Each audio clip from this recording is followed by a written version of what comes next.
Hello, welcome back again. Another story time with Mrs. Dunlop. Now this one's a little bit special. It's a new one that I wanted to share with you all when I was at school, but due to the lockdown, I thought I would read it to you now. It's called All the Lost Things and it's by Kelly Canby.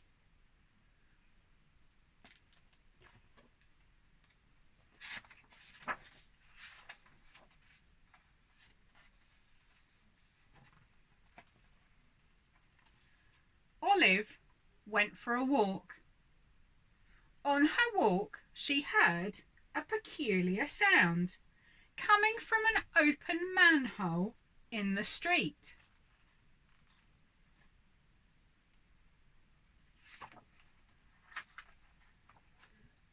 Puzzled, Olive circled the manhole, scratched her head, and decided to explore further by taking a peek inside.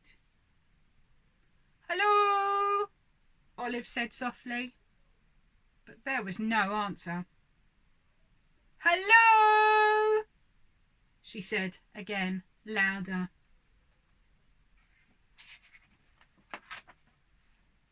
Before she knew it, Olive was climbing down the ladder that started from the top of the manhole and led to, well, who knew where it led to?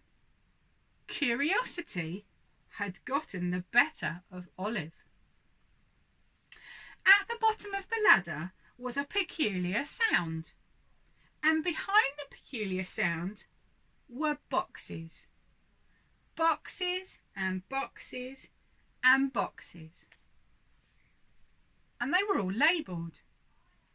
Pencils, dreams, remote controls, combs, keys, tickets, glasses, teeth, jars, dolls, photos, cups, umbrellas, courage, and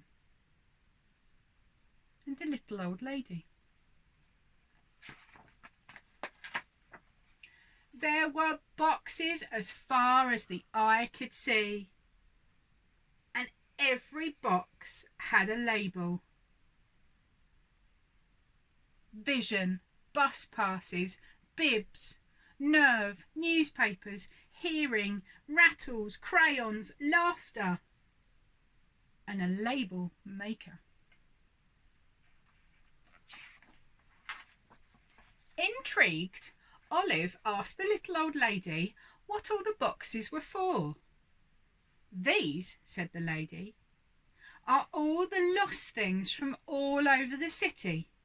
But since no one has come looking for them in so long, feel free to take whatever you like."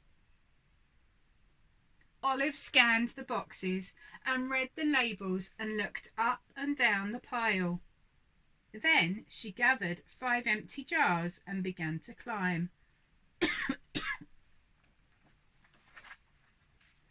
The first jar Olive filled with an enormous scoop of memory.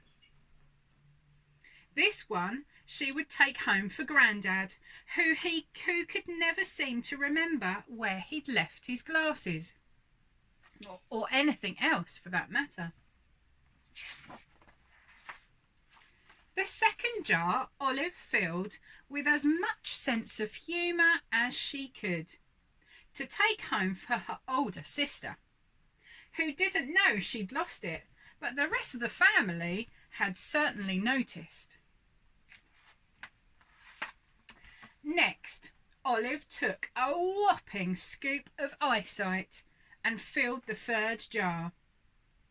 This one was for Dad, because although he hadn't completely lost his yet, Olive thought it might come in handy someday.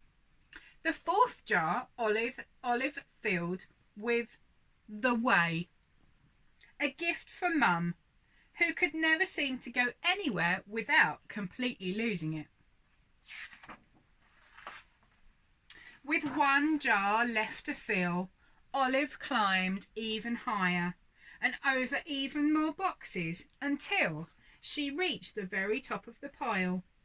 And at the very top of the pile, Olive filled the last jar with a rather big rather enormous scoop of... What do you think she filled it with?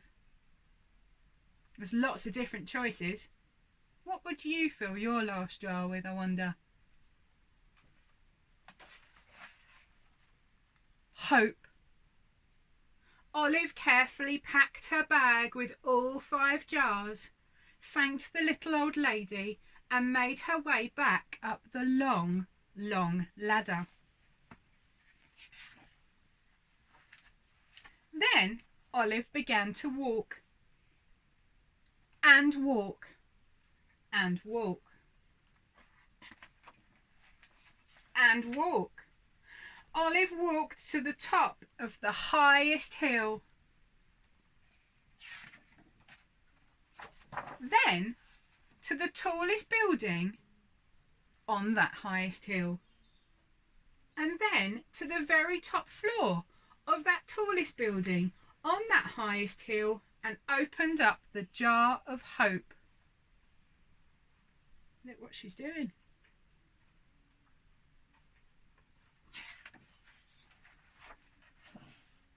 And where it caught the wind and was blown all about, whirling and twirling all over the city, before falling gently onto the streets below, so that anyone who may have lost it may find it once again.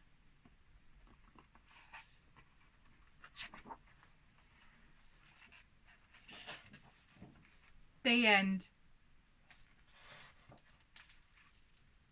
Now, with everything going on at the moment, I think that's a really lovely story with a lovely ending.